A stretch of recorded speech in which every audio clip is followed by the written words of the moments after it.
Isang nakakakilabot na kaso sa korte sa London ang nagdudulot ng bagong pangamba kung hanggang saan naabot ang rehimeng Iranian sa pagpatahimik ng kanilang mga kritiko sa ibang bansa. Ayan sa mga taga-usig ng Britanya, isang grupo ng mga Romanian ang nagsagawa ng pananaksak laban sa Iranian na mamamahayag na si Pouria Zarati sa utos ng Tehran na inaakusahan silang kumilos bilang mga proxy ng Estadong Iranian.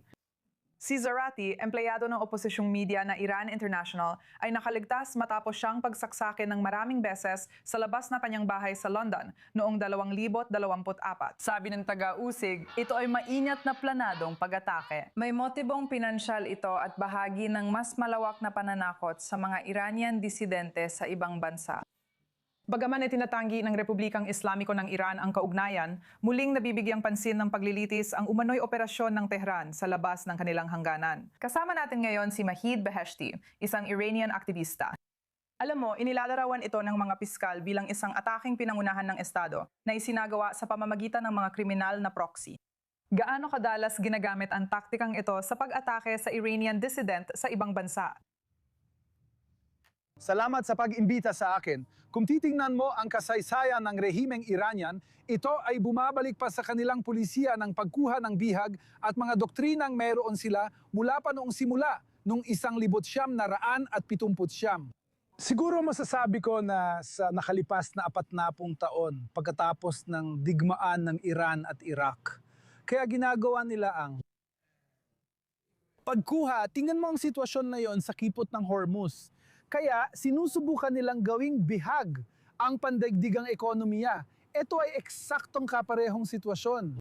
Kaya anumang tangkang pagpatay sa mga mamamahayag at aktivistang kritika sa isang rehimen ay pagpapalawig ng pulisya ng teror at pagpapatahimik sa mga tao sa loob ng bansa. Ito ang ginagawa nila sa loob ng bansa sa nakalipas na 48 taon. Pero kasabay nito, pinalawak din nila ang pulisyang ito sa labas ng bansa. Hindi lang sa tao limitado ang pulisiya ng pagkuha ng bihag. Ngayon, kita-kita natin ito ng lantaran sa alitan laban sa Israel at Amerika. Tingnan mo ang ibang sitwasyon sa pamamagitan ng pagpapaputok ng mga misil at drone sa mga karatig na bansang Arabo. Kinukuha nila, sa madaling salita, sinusubukan nilang gawing bihag ang seguridad ng rehiyon. Ito ang kanilang pulisya at likas na ugali, kaya hindi sila atras o babalik. Maaring may iba't ibang paraan para mabawasan ang mga aktibidad, mga teroristang aktibidad ng rehimen.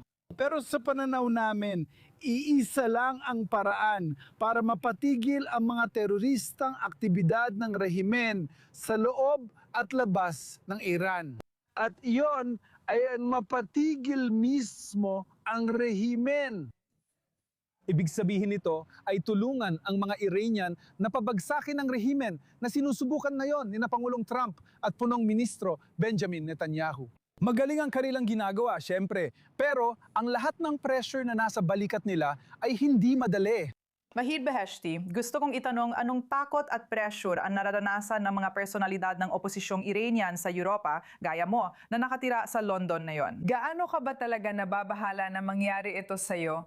At ano sa tingin mo ang dapat gawin ng korte kung mapatunayan nilang sangkot ang Islamic Republic sa pag-ataking ito? Sa tingin ko, 100% na sangkot ang Islamic Republic sa pag-ataking ito. Pero syempre, ang MI5 ayaw pa nilang ilantad yun na yon. Ibinunyag lang nila ang dulo ng iceberg nang isiwalat nila ang 20 tangkang pagpatay. Tulad ng nakikita mo, ako mismo, na yon ay halos 3 taon na. Na yon ay 1,181 na araw na. Ako at ang aking mga tao, mga kaibigan, nagdatayo sila ng kampo sa kalsada sa London, sa King's College Street, sa harap ng FCDO, Foreign Office, para mapilit ang gobyerno na ilagay ang IRGC sa listahan ng mga terorista. Inatake na kami ng hindi bababa sa 5 beses. Bawat 2 linggo, may mga pagpupulong ako kasama ang London Counter-Terrorism Unit at doon kami nakakakuha ng mga update tungkol sa banta, tungkol sa antas ng banta. Sa ngayon, mataas ang banta sa London. Hindi ligtas ang komunidad ng mga Hudyo doon. Ang komunidad ng mga Iranian na critical sa rehimen ay hindi rin ligtas kahit kaunti. Pero gaya ng sinabi ko, maaring ang gobyerno ng UK, mga gobyerno sa Europa, marami silang iba't ibang paraan. Pero hindi ito epektibo kahit kailan. At napatunayan na ito sa nakaraang 48 taon. Ang punisiya ng pagpapalubag-loob, hindi ito gumagana laban sa masama at barbarikong rehimeng ito. Isa lang ang paraan para mapatigil ang mga gawain ng rehimeng ito at yon ay ang mapatigil mismo ang rehimen. At ibig sabihin nito ay ang pagtulong sa Israel at Amerika sa labang ito na sa tingin ko ay nasa tamang landas tayo. Ngunit magiging mahirap ito.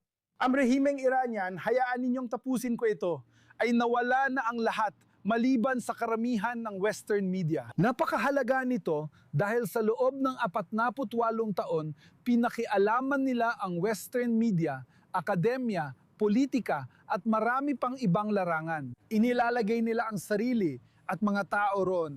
Kaya hindi ito madali, pero tingin ko nasa tamang landas tayo. Sige Vahe, gusto kitang pasalamatan sa pagsama sa amin gaya ng dati mula sa UK.